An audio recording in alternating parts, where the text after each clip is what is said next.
Itora-inĩ rĩa kĩũmbo kĩa Rũkũngũ Mwea kaunti-inĩ ya Kirinyaga gũkirĩte ihoru thutha wa mũndũrũme wa ũkũrũ wa mĩaka 36 gũtharĩkĩrwo nĩ ekinaĩ na kũragwo, gũkũ nake mũtumia wa ũkũrũ wa mĩaka 30 na ũrĩa wohete nda gũtharĩkĩrwo na gũthecwo na kahiũ nĩ ekinaĩ.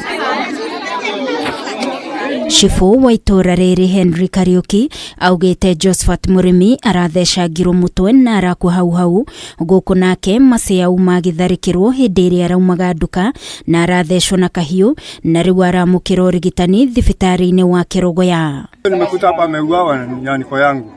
Nimekuta amepigwa mawe ya kichwa, nikakuta amekufa. Yani mimi nikarudi nyumbani.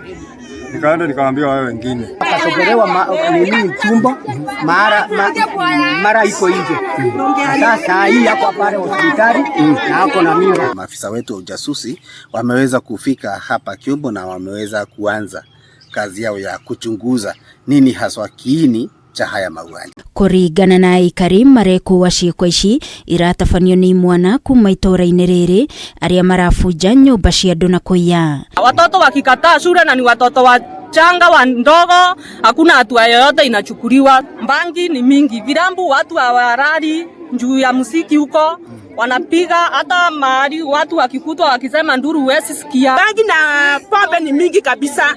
Na ukiripoti ripoti ya bangi wanaenda wanapewa hongo. Rĩu aikari nĩ morĩtie thirikari kũgacĩrithia ũgitĩri mwena ũcio nĩguo kũnyihia ciĩko cia ũici. Hakuna security. Hata tukiripoti hakuna hatua wanachukua. Tumeanzia kwa in charge, kwenda kwa handyman, kwa chief na kwenda ofisi ya DC na OCS. Tunataka police post ikunje hapa njuu, ikiwa hapa karibu security itakuwa sawa. Mwĩrĩ wa mũtigairĩ nĩ ũratwarirwo nyũmba-inĩ ya kũiga mĩĩrĩ ya thibitarĩ wa Misheni wa Mwea. Ngĩribotera Kameme TV niĩ njĩtagwo Wangũi wa Mũirũrĩ.